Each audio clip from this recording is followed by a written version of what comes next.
ओम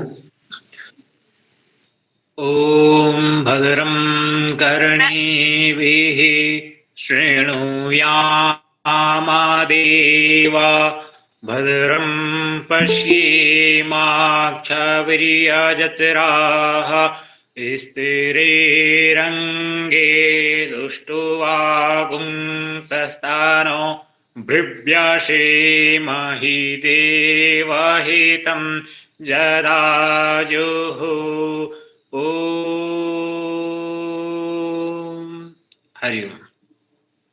हरिओम। तो हम कहाँ पर थे? 12 श्लोक हमने कर लिए थे ना। 13 पढ़ना था 13 वाला। तो यहाँ पर क्या कह रहे थे कि अभ्यास, उसके बाद ध्यान, फिर कर्म फल का त्याग, इस तरीके से इन्होंने सीक्वेंस बनाया था। श्रेयम ही ज्ञानम अभ्यासात, अभ्यास से ज्ञान, ज्ञान से फिर ध्यान अच्छा है, और ध्यान से फिर कर्म फल का त्याग अच्छा है। इस तरीके से इन्होंने बोला था।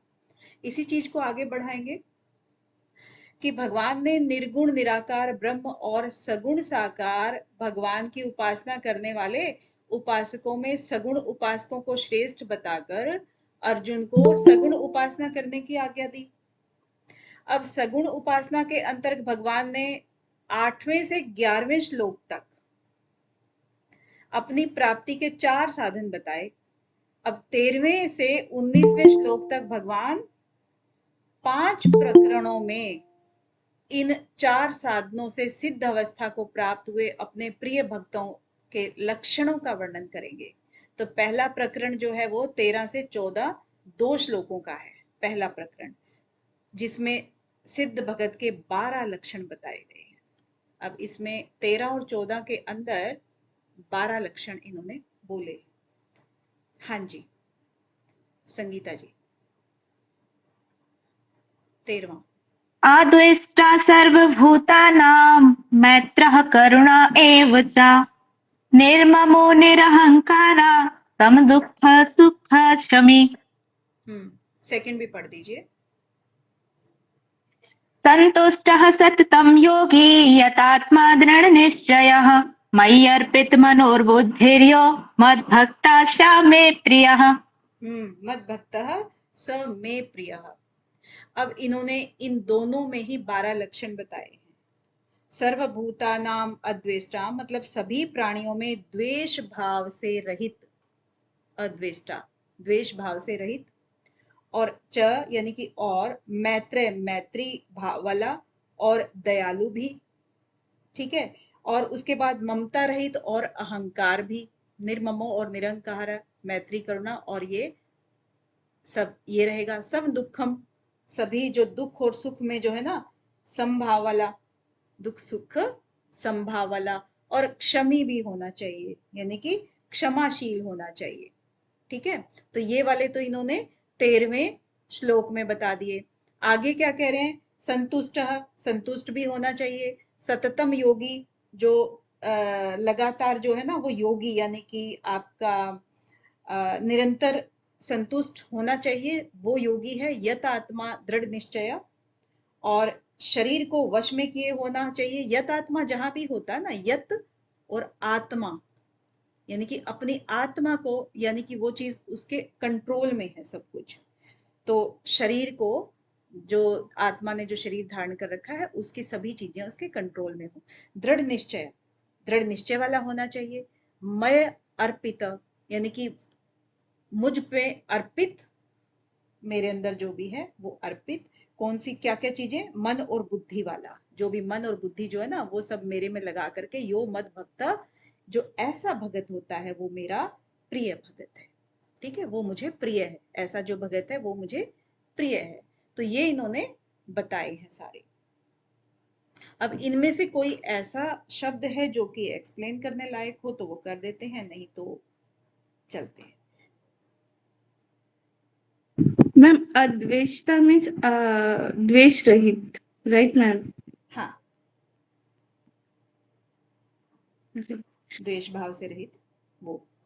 निर्ममा जैसे कि वो होता है ना कि निर्मम यानी कि जो ममता वगैरह नहीं होता है, उसका किसी तरफ भी आसक्ति नहीं होती है ना, चाहे वो अपने रिश्तेदार होते हैं, फ्रेंड्स होते हैं, या फिर हमारे शरीर की इंद्रियां, मन, जो इस तरफ से कोई भी ममता नहीं रहती है, तो उसको निर्मम कहा है। अहंकार जो जिसके अहंकार नहीं है, अहं का भाव नहीं है ना। और सुख दुख सम सम, उसका सुख दुख है। उसके बाद क्षमी है, क्षमा करने योग्य वो होता है, यानी कि हर एक को वो किसी चीज को बैठाता नहीं है मन में, कोई भी कुछ कह दे तो वो समभाव का ही एक तरह का वो हो गया, क्षमी हो गया। दंड देने की उसकी कोई इच्छा नहीं होती है। संतुष्ट है सततम, और हमेशा वो संतुष्ट रहता है। और इसके बाद योगी, योगी तो है ही वो, परमात्मा को प्राप्त जो भी चीजें हैं सब उसी के अंदर, पुरुष का नाम यहाँ पर योगी ही कहा है। और यत आत्मा यानी कि मन, बुद्धि और इंद्रियां जिसके शरीर पर उसका पूर्ण अधिकार है। तो यहाँ पर यही चीजें इन्होंने कही हैं। आई थिंक सभी क्लियर हो गई हैं। और सिद्ध भक्त लक्षण के लक्षणों का दूसरा प्रकरण, जिसमें 6 लक्षणों का वर्णन है, इसको आगे कहते हैं। अब एक चीज यहाँ पर ना थोड़ा सा और रिपीट करते जाते हैं, हालांकि एक एक बार तो बोला है, एक एक दो बार, लेकिन फिर भी ना जब हम बार बार बोलते हैं तो चीजें मन में बैठ जाती हैं। अब यहाँ पर ना एक क्या चीज कही है गीता में, कर्मयोगी के लक्षण भी बताए थे इन्होंने, और ज्ञान योगी के भी लक्षण आए हैं, और भक्त के भी लक्षण आए हैं, तीनों के आए हैं, जो इन्होंने अलग अलग, क्योंकि हमने पूरी भगवत गीता पढ़ी भी नहीं है, बीच बीच में से छोड़ी भी है। तो इनमें एक चीज इन्होंने एक अलग की है, जो भक्त योगी के अंदर ही होती है, जो कर्म योगी और ज्ञान योगी के अंदर नहीं होती है। तो भक्त योगी के अंदर उन्होंने कौन से लक्षणों को ऐड किया है? एक मित्रता को और एक आपका करुणा को, दो चीजों को ऐड किया है। कभी अगर हो ना कि भक्त योगी के लक्षण कौन से हैं, तो इनमें से कोई भी चीज दे दें, और मित्रता और करुणा जो है ना उसका आ जाएगा। ये चीज थोड़ा सा एक नोट करने वाली बात है। तो कर्मयोग में पहले क्या आता है? वैसे जो कर्मयोगी हमने पढ़ा था, कर्मयोगी में सबसे पहले कामना आती है, कामना का त्याग करना होता है, यानी कि सबसे पहला जो त्याग होता है वो कामना का त्याग है, तभी तो हम कर्मयोगी कहलाएंगे। और उसके बाद उसमें सारा जो उसकी निर्ममता है, यानी कि उसके अंदर जो उसकी आसक्ति है, वो निर्ममता वो हट जाएगी और अहंकार हट जाएगा। पहले कामना का त्याग होगा, तब जाकर के ये चीजें हटेंगी। तो कर्म योगी के लिए। और ज्ञान योगी के लिए, पहले जो होता है ना, अहंकार हटता है, उसके बाद फिर ये निर्ममता और अहंकार अपने आप ही निर्मम हो जाता है। वो अहंकार तो ये है ही, पहले सबसे पहले उसका अहंकार हटता है। और कर्मयोगी, ज्ञान योगी, और उसके बाद भक्ति योगी। तो भक्ति योगी में भक्त शुरू से ही भगवान को अर्पित कर देता है अपने आप को, तो वो पहले से ही निर्मम और निरअहंकार रहता है। इन तीनों में हल्का हल्का ये डिफरेंस है। तो आगे क्या करें सिद्ध भगत? मैम, कर्मयोगी को हम जो पहले जो क्वालिटीज हटाना है वो राजयोगी रजोगुण के साथ मिलता है ना थोड़ा सा मैम? हाँ, क्योंकि रजोगुण के प्रभाव में आकर के तो कर्म ही करता है साधारण मनुष्य।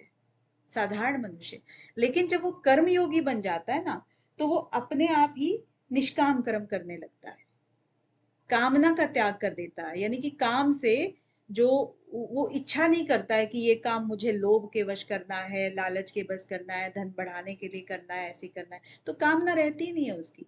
वो सिर्फ भगवान की आज्ञा या समाज के लिए या किसी के लिए करता है, कर्मयोगी। ठीक है, फिर उससे उसका अहंकार भी खत्म हो जाएगा। क्योंकि यहाँ पर ना कर्मयोगी क्या है, आपका समाज में रहते हुए भगवान ने एक बड़ा इसका वो है, भगवान का ना चीज क्या है कि जो परा और अपरा चीजें हैं दोनों, प्रकृति के साथ में जो इनका संबंध है, जीव किसके साथ संबंध है? जीव का परा के साथ में है, और शरीर का अपरा के साथ में है। तो ये चीजें हैं। अब यहाँ पर भगवान के साथ में जो जीव का जो संबंध है उसके लिए यहाँ पर कह रहे हैं कि भक्ति है तो आपको ये जो सारे योग जो बताए हैं, चाहे भक्ति योगी, कर्म योगी, और ये जीव के उत्थान के लिए बताए हैं। और मन और बुद्धि जो जिसके द्वारा वो कर्म करता है वो सब अपरा प्रकृति के लिए है। और जीव का काम क्या है कि इन सबको तो वो क्या करे, हटा दे, अपना ना माने और भगवान को ही अपना माने। बस वो हर बार इसी चीज के ऊपर जोर दे रहे हैं भगवान, इसीलिए बार बार कह रहे हैं कि ये भक्त बन, वो भक्त बन, है ना। तो आगे क्या कह रहे हैं कि सिद्ध भगत के लक्षणों का दूसरा प्रकरण है जिसमें 6 लक्षणों का वर्णन है जो आगे के श्लोक में बताया गया है। हाँ जी, जूही जी। Yes, ma'am. यस्मात् न उदिचते लोकः लोकात् न उदिचते च यः हर्ष अमर्ष भय उद्योग मुक्त यस्य च मे प्रियः। तो क्या कह रहे हैं कि यस्मात् न उद्विजते लोकः लोकात् न उज्विते च यः, यानी कि जो जिससे कोई भी प्राणी जो है उद्विग्न नहीं होता है, यानी कि ऐसा योगी हो गया है, वो जो योगी है, साधक है, उसके बारे में बात कर रहे हैं। ऐसा हो गया है कि उससे कोई भी लोक में, संसार में कोई भी उद्विग्न नहीं होता है, उससे कोई भी क्षुब्ध नहीं होता है, कोई इरिटेट नहीं होता है। और लोकात् न उद्विजते च, और लोग भी उससे उद्विग्न नहीं होते। ठीक है, कोई भी प्राणी उससे उद्विग्न नहीं होता और वो किसी को भी उद्विग्न नहीं करता है। ठीक है, हर्ष अमर्ष भय उद्वेगी, अब चाहे वो हर्ष हो चाहे अमर्ष हो। हर्ष का मतलब खुश, और उद्विग्न जूही जी, उद्वेग होता है किसी को इरिटेट करना, उकसाना। ठीक है, तो यहाँ पर क्या है, हर्ष, हर्ष मतलब खुशी का होता है, अमर्ष, अमर्ष मतलब आपका ईर्ष्या का होता है। और इसके आगे भय, भय एक वही बात होती है, अगर आपने किसी का कुछ बिगाड़ा है तो आपको ये भय रहेगा कि कभी ना कभी वो पलट करके बदला लेगा। तो ऐसा भी उसके पास नहीं है कोई। और उद्वेगी, और वो किसी को उद्वेग से भी रहित है, यानी कि किसी भी इन चीजों से वो क्या है, इनमें नहीं रहता है, मुक्त, उनसे रहित है, इन सब चीजों से वो मुक्त है। यह स च में प्रिय, और ऐसा ही योगी मुझको प्रिय है, ये कह रहे हैं भगवान श्री कृष्ण। क्योंकि यहाँ पर भक्तों के लक्षण बता रहे ना इतने सारे। मैम ये पहला लक्षण मतलब ये बताया है ना कि किसी को उकसाते नहीं है, जो वो मुझे प्रिय है। ये हाँ, ये यस्मात् न उद्विजते लोकः, यानी कि जो लोक है, यानी कि जो भी, जिससे कोई भी प्राणी लोक में, संसार में कोई भी प्राणी इससे, योगी से उद्विग्न नहीं होता, यानी कि उसको, उससे वो इरिटेट नहीं होता। और उसके आगे इसका उल्टा कह देते हैं कि उससे भी कोई प्राणी उद्विग्न नहीं होता, यानी कि पहले ये है कि संसार इससे नहीं होता, और फिर ये संसार से नहीं होता उद्विग्न। ठीक है, दोनों चीजों को इन्होंने अलट पलट करके बोला है।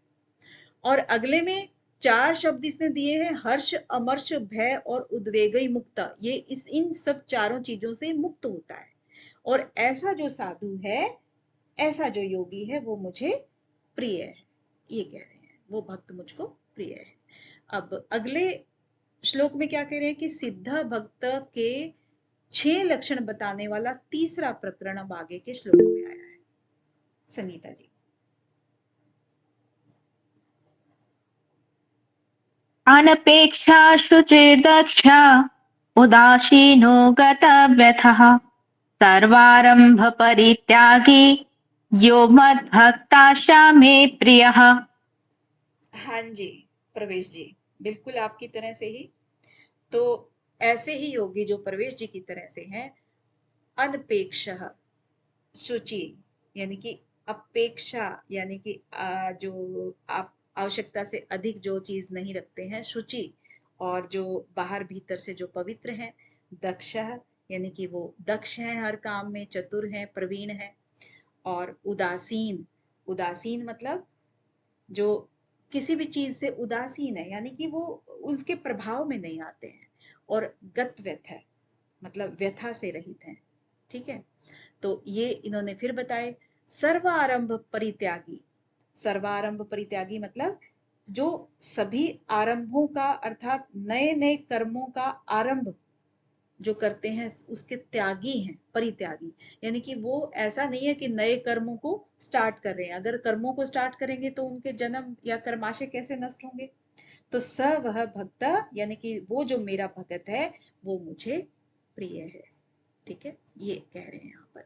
जो पुरुष आकांक्षा से रहित है, बाहर भीतर से शुद्ध है, चतुर है, पक्षपात से रहित है, दुखों से छूटा हुआ है और सभी आरंभों का त्यागी है, वो ऐसा मेरा भगत मुझको प्रिय है।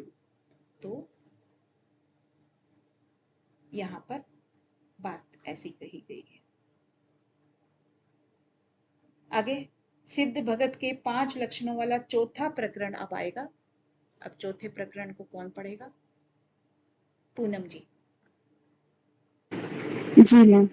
यो न हृष्यति न द्वेष्टि न शोचति न कांक्षति शुभाशुभ परित्यागी भक्तिमान्यः स मे प्रियः। हाँ जी, बहुत ही सुंदर। पूनम जी, आपके पढ़ते पढ़ते ही ऐसा लग रहा है जैसे पूरा का इसका जो भाव था वो स्पष्ट हो गया है। Thank you ma'am. क्या कह रहे हैं? यह न हर्षति यानी कि जो न कभी हर्षित होता है। यह न हर्षति, न कभी कोई हर्षित होता है, न द्वेष्टि और ना ही वो द्वेष करता है, न शोचति ना ही वो शोक करता है और न कांक्षति और ना ही वो कामना करता है। तो यहाँ पर भी इन्होंने हर्षति, द्वेष्टि, शोचति और कांक्षति बोल दिया है। शुभ अशुभ फल त्यागी परित्यागी, जो शुभ और अशुभ दोनों ही कर्मों से ऊंचा उठ गया है, उसको कोई भी ऐसा राग द्वेष नहीं है शुभ अशुभ कर्मों से, तो उसका भी परित्यागी है। भक्तिमान, जो ऐसा भक्तिमान है वो मुझे, यह सब में प्रिय, वो सभी मुझे प्रिय है ना। तो इन्होंने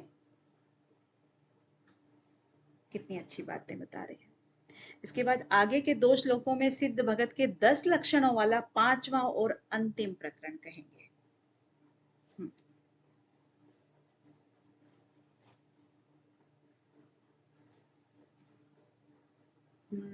कौन पढ़ेगा? परवेश जी, अच्छा बच्चा। जी मैम। समः शत्रौ च मित्रे च तथा मानापमानयो शीतोष्ण सुख दुखेषु क्षमा संग विवर्जित विवर्जित। बहुत ही बढ़िया। तुल्या निंदास्तुर्मौनि। जी मैम। हाँ हाँ हाँ हाँ, प्लीज। तुल्या निंदास्तुर्मौनि संतुष्टो येन केनचित् अनिकेतः स्थिरमतिर्भक्ति मान में प्रियो नरः।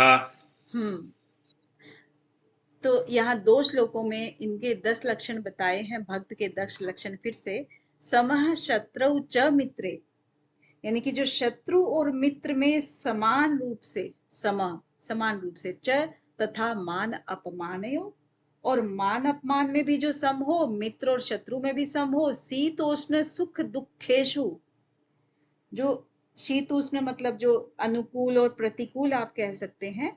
जो शीत जो होती है आपकी अनुकूलता होती है, ठंडा जैसे होता है, हमारा व्यवहार अगर ठंडा है तो उसको शीत कह देते हैं। असल में आपका सर्दी गर्मी नहीं होता है इसमें, लेकिन ये अनुकूल और प्रतिकूल परिस्थितियों को बोलते हैं। शीत मतलब आपकी अनुकूल परिस्थितियां और उष्ण मतलब आपकी विपरीत परिस्थितियां, प्रतिकूल परिस्थितियां। तो उनमें सुख दुखेशु समा, उनमें जो सुख दुख जो होता है उसमें भी वो समान रहता है। यानी कि बुद्धि की जो भी हमारी अनुकूलता और प्रतिकूलता होती है उन सब में समान रहता है। उसके बाद संग विवर्जित है, तो जो संग यानी कि जब इन सब चीज में वो अगर सम है तो आप स्वयं अंदाजा लगाएं कि जो शत्रु मित्र में भी सम है, मान अपमान में भी सम है, शीतोष्ण में भी सम है, सुख दुख में भी सम है, तो ऐसा योगी या ऐसा साधक क्या समाज में बहुत ज्यादा इन्वॉल्व होगा? नहीं होगा, तो वो आसक्ति रहित होगा, किसी के यहाँ पर जाएगा नहीं, आएगा नहीं, वो बहुत ज्यादा एकांत प्रिय होता है, तो संग विवर्जिता उसको कहा गया है। आगे तुल्य निंदा स्तुति। तुल्य निंदा स्तुति मतलब जो निंदा या स्तुति को भी जो है वो समान समझे। किसी की चाहे निंदा हो रही है तब उसमें भी समभाव हो, किसी की अगर बहुत ज्यादा प्रेज हो रही है तो उसमें भी समान हो। और उसके बाद मौनी। मौनी का मतलब यहाँ पर मौन रहना नहीं है, मौन का मतलब है मनन करने वाला, मननशील। और आगे है येन। येन मतलब जिस तरीके से या केनचित किसी भी प्रकार से शरीर का निर्वाह होने में या न होने में, या उसके पास कम है ज्यादा है तो उसमें वो संतुष्ट रहे। येन केनचित संतुष्ट है, या किसी भी प्रकार से वो संतुष्ट रहता है। अनिकेतः स्थिरमति। अनिकेत मतलब रहने का स्थान जो है आपका, निकेतन बोलते हैं ना, किसी के एक जगह रहती है, घर या कोई कोठी, ऐसे कुछ निकेतन रख लेते हैं नाम। तो अनिकेतन यानी कि रहने का स्थान, या शरीर में जो ममता आसक्ति जो भी रहित होती है आपका, चाहे वो रहने के स्थान पे हो, चाहे हमारी आत्मा के भी जो शरीर है उसकी भी बात कर लें, क्योंकि आत्मा जिस शरीर में रह रही है तो किसी के साथ भी आसक्ति नहीं होती है, तो वो अनिकेत हो गया। स्थिर मति। मति मतलब वही बुद्धि, बुद्धि का एक नाम है, तो वो स्थिर बुद्धि वाला होता है। भक्ति मान में प्रिय नर। तो उन भक्तिमानों में जो ऐसा मनुष्य होता है वो मुझे, मनुष्य मतलब नर से हम मनुष्य लेते हैं, तो ऐसा जो भक्तियों में जो नर है वो मुझे प्रिय है, ऐसा पुरुष मुझे प्रिय है। तो ये चीजें कह रहे हैं कि जो निंदा स्तुति को समान समझने वाला, मननशील, जिस किसी भी प्रकार से शरीर का निर्वाह होने में सदा ही संतुष्ट रहने वाला, और स्थान में क्या है, रहने के स्थान में ममता और आसक्ति से रहित है। तो वह स्थिर बुद्धि भक्तिमान पुरुष मुझको प्रिय है। तो यहां पर इन्होंने जो अभी तक जो 7 श्लोकों में भक्तों के कुल 39 लक्षण बताए हैं। यहाँ पर पिछले 7 श्लोकों में 39 लक्षण बताए। अब आगे के श्लोक में भगवान अर्जुन के प्रश्न का स्पष्ट रीति से उत्तर देते हैं।